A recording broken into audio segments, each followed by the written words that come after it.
नमस्कार साथियों। एक बार मैं पुनः उपस्थित हुआ हूँ आप सबके समक्ष एक छोटा सा प्रेरक प्रसंग लेके। साथियों, कभी कभी ऐसा होता है कि हमारे पास कोई समस्या होती है, हमारे पास उसका समाधान नहीं होता, तो हम उसे ईश्वर पे छोड़ देते हैं कि ईश्वर जैसा चाहें वैसा करें। तो आइए एक छोटी सी कहानी के माध्यम से इसे और बेहतर तरीके से समझने का प्रयास करें। एक वैद्य जी थे, तो उनका एक वसूल था कि उन्हें जितने सामान की ज़रूरत पड़ती थी वो मरीज़ से उतने ही पैसे लेते थे। उसके बाद वो फ्री का इलाज करते थे। प्रतिदिन जब वो इलाज करने बैठते थे तो उनकी पत्नी एक लिस्ट बना के दे देती थी कि घर में जिन जिन चीज़ों की ज़रूरत है, उन ज़रूरत के सामान की जितनी कीमत होती थी वो मरीज़ से पैसे उतने ही पैसे लेते थे। मतलब अलग अलग मरीजों से जो उनकी फीस थी उतना पैसा लेते थे। जब उतना पैसा पूरा हो जाता था तो उसके बाद आने वाले मरीजों का इलाज फ्री करते थे। तो इसी तरह चलता रहा। कई साल बीत गए, बच्चे बड़े हो गए और बैद जी को बेटी की शादी की चिंता सताने लगी। तो एक दिन बैद जी की पत्नी ने बैद जी को एक लिस्ट बना के दी।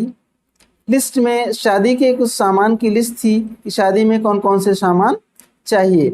तो वैद्य जी ने देखा उसमें जो कम बजट के छोटे सामान थे उसको वैद्य जी ने टिक कर लिया कि ये मैं इंतज़ाम कर लूँगा, और जो बड़े बजट के सामान थे जैसे ज्वेलरी हो या और महंगी चीज़ें, उस सामान के सामने वैद्य जी ने टिक करके लिख दिया ये भगवान के लिए है। अब उस दिन काम चलता रहा।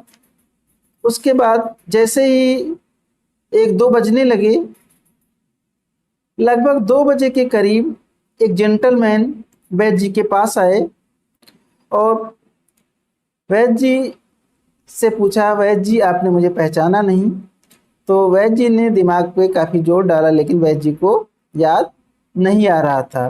तो उस जेंटलमैन ने कहा, वैद्य जी मैं एक बार इधर से अपनी गाड़ी से जा रहा था, मेरी गाड़ी पंचर हो गई, तो आप भी तब तक अपनी दुकान पे बैठे रहे जब तक मेरी गाड़ी सही नहीं हो गई। और उसके बाद मेरी कोई संतान नहीं थी, आपने मुझे दवा दी थी और उस दवा के कारण मेरे संतान उत्पन्न हुई। अब मेरे बच्चे, और उसी समय आपके भी संतान हुई थी। तो मुझे पता चला कि मेरे बच्चे भी बड़े हो गए हैं, शादी के लायक हो गए हैं, तो आपकी भी बेटी बड़ी हो गई होगी। तो मैं आपके पास आया हूँ और मुझे पता था कि जब मैंने आपसे इलाज के लिए कहा था तो उस समय आपने कहा था कि दुकान बंद हो गई है। दुकान बंद हो गई है इसका मतलब कि आपको के उस दिन के पैसे पूरे हो गए थे, तो आपने मुझसे पैसे नहीं लिए थे। तो इस तरह जब मैं 2 बार आपके पास आया तो दोनों बार आपने यही कहा था कि दुकान बंद हो गई है। तो मुझे लगा कि अगर आप ऐसे इलाज करते हैं तो आपको अपनी बेटी की शादी के लिए काफ़ी दिक्कतें होंगी। तो मैं आपकी बेटी की शादी के लिए कुछ सामान लाया हूँ। तो जो जो सामान मैंने अपनी बेटी की शादी के लिए खरीदे थे वो सामान मैंने आपकी बेटी के लिए भी खरीद लिया है। तो ये सब मैं लाया हूँ, ये सब आपके लिए है, आप इसको रख लीजिए।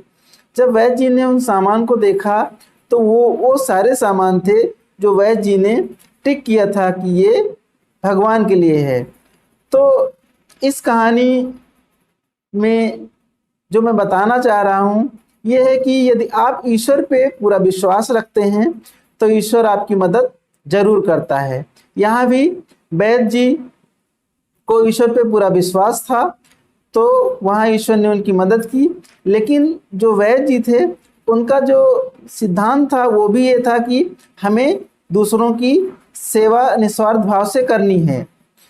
तो ईश्वर ने उनकी मदद की।